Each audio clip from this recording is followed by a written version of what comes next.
ପାଖକୁ ଯାବ ନନ୍ଦନକାନନ ପଠାଅ এইটা চড়া কালু যেটা কোটে খাই পারুছি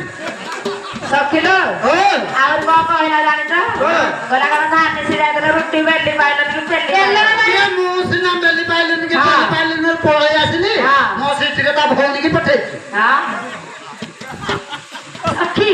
କେତେ କଥା କହିଗଲାଣି ମୋର ସେ କଳା ସାଇଜ କରିଦେଲା ଗୋଟେ କାଟ ସାଇଜ କରିଦେଇକି ମତେ ଧରିକି ପଳେଇଲା ତା ଭଉଣୀକି ଦେଇ ଦେଇଛି କାହିଁକି ଦେଲା ଜାଣିଛ କଣ ବେ ବୋଲେ ଆଜିକାଲି ଯୋଉ ପନିପରିବା ରେଟ୍ ହେଲାଣି ଆଉ ସପ୍ଲାଏ କରିପାରିବନି ତେଣୁକରି ପାଲଟା କଲେ ହବ ତା ଭଉଣୀ ତ ଜାଣିନା ରହିପାରିବ ତା ମାଆକୁ ବି ଦେଇଦେବୁ ସଖି ତାହେଲେ ଆମକୁ କେତେ କଥା କହିଗଲାଣି ଜାଣିଛୁ କଣ କହିଲେ ଜାଣିଛ କହିଲେ ଚାନ୍ଦ ମୁହିଁ ଚାହିଁ ଦେଲାରେ ଚାହିଁ କରି ପଦେ କହିଦେଲାରେ ଇରେ ଏଟିଜି କଲେ ଗ୍ରୁପ ଅଣ୍ଡିରି ପୁଅ ପାର୍ଟି ହେଲାଣି ଚୁପ ମତେ ଚୁପ ଚୁପ କରିକି ବସି ନାଇଁ ହେ ଭଳିଆ ଲୋକ ଏଟିଜି କଲେ ନାମ ତମ ପୁଅ ପିଲାଙ୍କୁ ଦେଲେଣି କାମ ଘରେ ଟିପୁଆ ଦଳ ତମର ତମ ଶାସନ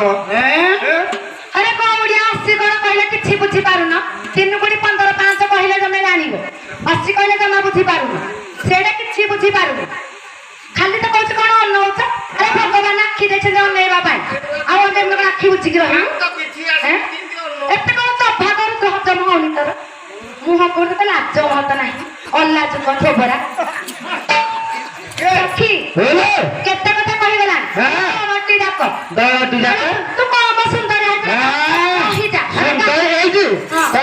ସୁନ୍ଦର ବହୁଛି ନଳା ବସାମ ପୁଅ ଆମ ଦଳ ତୁ ଯୋଉ ସୁନ୍ଦର ନଳା ବସେଇ ଦେ ପଛ ପଟେ ଘରେ 6 ମାସ ପ୍ରିୟା ସାହିରେ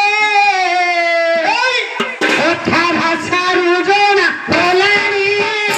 ପ୍ରିୟା ସାହିରେ କଥା ଭାଷାରୁ ଜଣା ଗଲାଣି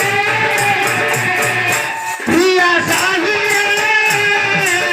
କଥା ଭାଷାରୁ ଜଣା ଗଲାଣି ପ୍ରିୟା ସାହିରେ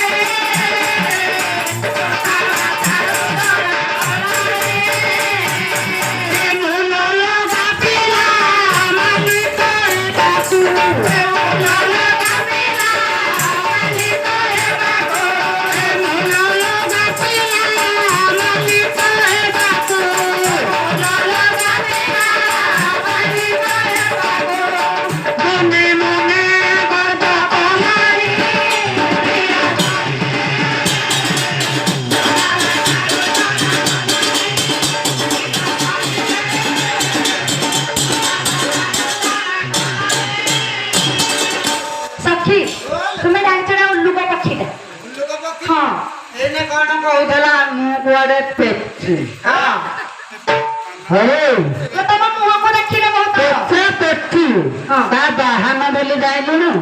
ଟିପୁଆ ସିଏ ଲକ୍ଷ୍ମୀଙ୍କ ବାହାନ ଆଉ ସିଏ ଲକ୍ଷ୍ମୀଙ୍କ ବାହାନ ସିଏ କୁଆଡେ ତାକୁ ଦେଖିଲେ ଅନ୍ନ ବସ୍ତ୍ର ତତେ ମିଳୁନି ଏ ପାଣ୍ଡୁଆ କଣ ବୁଝୁଛି କୁଆଡେ ଆଇଛୁ ତୁମେ ଜାଣିଛ ମଣିଷ ପ୍ରକୃତି ମଲେ ତୁଟେ ଘୁଷୁରୀ ପ୍ରକୃତି ପଙ୍କର ଲୋଟେ ତୁ କିଛି ଜାଣିନୁ କୁଆଡେ ଆସିଛୁ ଏଟା ଲେଖିଲା ନା ପେଚା ପେଚି ଏଇଟାକୁ ଦେଖିଲେ ଅନ୍ନ ବସ୍ତ୍ର ମିଳୁନି ତୋଇଲା ଲାଞ୍ଜର ହାତ ମାରିଲ ମାନେ ଆଜି ମାରିବ ତତେ କାଲି ଏତେବେଳେ ପିନ୍ଧୁଥିବ ସଖି ଆମେ କୁଆଡେ ପିକଳିଆ ଅବସ୍ଥାରେ ବସିଛୁ କର ଆଉଜା ଦଉଛୁ କଣ କହିଲେ ଏ ସଖି ତୁମ ମୁଣ୍ଡରେ କିଛି ବସୁନି କି କଣ କହିଲେ ପରାର୍ଥ ତମକୁ ପାଇଲାନି ବଳିଛି ତୁ ଖାଇବୁ କି ଖାଇବୁ ବୋଲି ଦିଟା ଅଛି ହଁ ଅଧା ଅଛି ଆମେ ଖାଇବୁ ତେଣୁକରି ତୁମେ ଜାଣିଛ ତାହେଲେ ଆମକୁ କେତେ କଥା କହିଗଲାଣି କହିଲେ ଚାନ୍ଦ ମୁହିଁ ଚାହିଁ ଦେଲାରେ ଚାହିଁ କରି ପଦା କହିଦେଲାରେ ଆଉ କହିବୁ ନା କଣ ବସିଥିବୁ ତୁମେ ଜାଣିଛ ପଦରେ ଆମେ ବି ତାକୁ କହିବା କେତେ କଥା ଆମକୁ ସେ କହିଗଲାଣି ଆମେ ସେତେବେଳେ ଦଧିମଥନ କରି ଆମେ ନାରୀ ମାନେ ଆସିକି ବସିଛେ ଯେ ପାର ହେଲେ ଆମେ ଯିବା ମଥୁରା ହାଟକୁ ଦଧି ବିକ୍ରୟ କରି ଯାକ ହରେ ଭଗବାନ କାହ୍ନା ତମେ କଥା ଜାଣିପାରୁନ ଗୋପୀ ମାନେ ଦହି ହାଣ୍ଡି ଧରିକି ଯାଉଛନ୍ତି ନା ପାରି କାଠି ବି ଧରି ଧରିନିଅ ବଳ ତେଣୁକରି ପଦଟି ଆସିବ ସଖି ତାହେଲେ ଆମକୁ କେତେ କଥା କହି ଯାଇଛି ସେ କଳା କଲି ଏବେ ତ ସେ ଦୀପର ବେଶ ହେଲାଣି ଦୀପର ବେଶ ପଛରେ ତାକୁ ଡାକିଲା ପଦଟିରେ କହିଲା ଚିରାଜି ନୁମାଇ ଚିରାଟା ଚିରାଜି ନୁମାଇ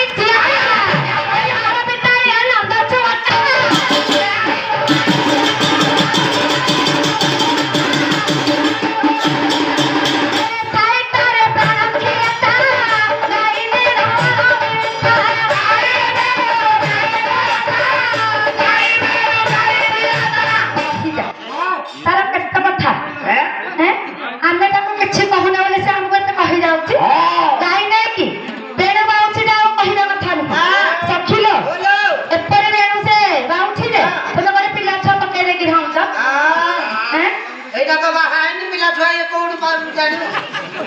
ଏଇଟା ତ ଜନ୍ମର ମଧ୍ୟ ଆଉ ସଖୀ ତୁମେ ଜାଣିଛ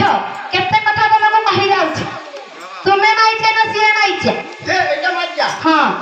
ସତରେ ନା ମାଇଛେ ମାଇକିଆଙ୍କ କାମ କଣ ଜାଣିଛ କଣ? କିଲୋ ଭାଦ୍ର ମାସ ପଡିଥିବ ଖୁଦୁରୁକୁଣୀ ଶେଷ ରବିବାର ହଁ। ଏ ମାଇକିଆକୁ କହିବୁ ଫୁଲଟା ଧରିବୁ ଧରିବ କିଲୋ ବାଲ୍ଟିଟା ଧରିଲୁ ଧରିବ ଟ୍ରଚ ଧରିଲୁ ଧରିବ ଏ ବାଡି ଠିଆ ହଁ କଣ କରିବ କଣ? ଗଛକୁ ଦେଖେଇବ ଦିହକୁ ମାଟି କଣ ଦେଖିବୁ ଧଳା ଲୁଗାଟା ପିନ୍ଧିକି ଦେଖିବୁ ଆଉ କଣ ଧଳା ଲୁଗାଟା ଦେଖିବୁ କଣ କହିଲେ ଜାଣିଛ କହିଲେ ଆସୁନୁ ଦେଖିବ ତାକୁ ଡାକୁନ କଣ କହିଲା ତୁମେ ଜାଣିପାରିଲନି ଆଣ ଦେଖା ଦେଖିବାକୁ ଆସ ବୋଲି ନିଲଠିଆ ପୂଜା ବୁହା ଭଳିଆ କେ ହଉଛନ୍ତି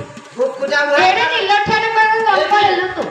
କିଲୋ ହଁ ଏଇଟାକୁ ଯାହା ଜଣା ପଡୁଛି ବହୁତ ପ୍ରକାର ରୋଗ ହେଇଛି ତାକୁ ତା ମୁଣ୍ଡ ମାଇଣ୍ଡ ହେଇଛି କାମ ଆଚ୍ଛା କେତେ ପ୍ରକାର ରୋଗ ହେଇଛି କହିଲ କହିଲ କେତେ ପ୍ରକାର ରୋଗ ହେଇଛି ହଁ। ଏରେ ଏଡ୍ସ ହଁ ଏଡ୍ସ ଏରେ ଏଡ୍ସ ଡେଞ୍ଜର ବିରେ ବ୍ଲଡ ପ୍ରେସର କାହାଠୁ ଅଧିକ ସିରେ କ୍ୟାନ୍ସର ସାଂଘାତିକ ଇରେ ଇନଫେକ୍ସନ ଏଇଟା ତ ବଡ ବିରେ ଡାଇବେଟିସ ବିକଳ୍ପ ସିରେ କ୍ୟାନ୍ସର ଏଇଟା ତ ବହୁତ ସବୁ ପ୍ରକାର ରୋଗ ଧରିଛି ଏଇ ଲାଗି ଟାଇମ ଭିତରେ ହଁ ତା ତ କିଛି